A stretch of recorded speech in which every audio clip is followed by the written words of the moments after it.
ដំរីបួងនាគពាន់ក្បាច់អស្ចារ្យកាត់គល់រំខារំជួយដល់មេឃនាគវត្តន្ទុយកែកបោះចង្គង់ហោះគ្រប់ស្នៀតទាំងអស់ខ្លាំងគ្រប់មុំខ្លាំងដូចហនុមានអ្នកទម្លុះភ្នំជាជ័យមូលជុំគុណខ្មែរអស្ចារ្យក្បាច់គុណមុនគុំខ្លាំងពូកែប្រដាល់គុណខ្មែរមរតកដូនតាផុសតាំងប្រជាចំឡាក់សេឡាគេគប់អស្ចារ្យប្រសាទលបាញ់ល្បីរូបចម្លាក់ក្បាច់គុណគង់វងអមមមួនអង្គរវត្តបាពួនបន្ទាយស្រីប្រាសាទព្រះគោចម្លាក់ប្រពៃក្បាច់គុណខ្មែរល្បីវប្បធម៌ខេមរាគាត់កាត់ត្រឡាចអំណាចហនុមានក្បាច់គាត់កាប់ចានបាដាលពូជ្រែកជទល់រាមានាគពួនអង្គឯកហនុមានជ្រែកហែកពូដល់ភ្នំ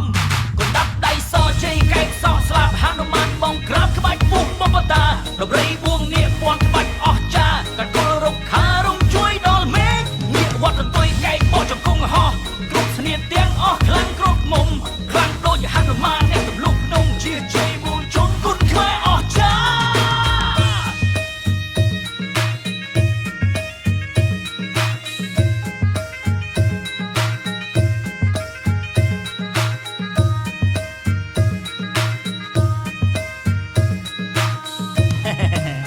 ប្រដាល់គុណខ្មែរណាបាទថ្វាយបង្គំគុណគ្រូក្បាច់នាគលេងទឹកក្បាច់គុណរំលឹកព្រំមុខបួនពេលរៀមថ្លែងសនកម្លាំងមមមុនក្រត់ច្រកនាពាន់រីហូចាប់ច័ន្ទ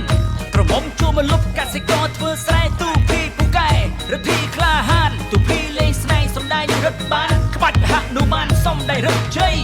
បើអូនស្នេហ៍បងណែមិនខុសខានទេណាអ្នកប្រដាល់កៃឡារក្សាវិន័យសុខភាពកាយចិត្តប្រណិតណាស់ថ្លៃរឹងទាំងស្មារតីរឹងគ្រប់កន្លែងដៃខ្លាំងជើងខ្លាំងប្រាំងដល់ភាសាថ្នាក់ថ្នមស្នេហាណាប្រឡោមប្រឡែងជង្គង់ចង់កេះណាពិសេសដល់កាយខ្លាំងគ្រប់កន្លែងខ្លាំងដូចហនុមាន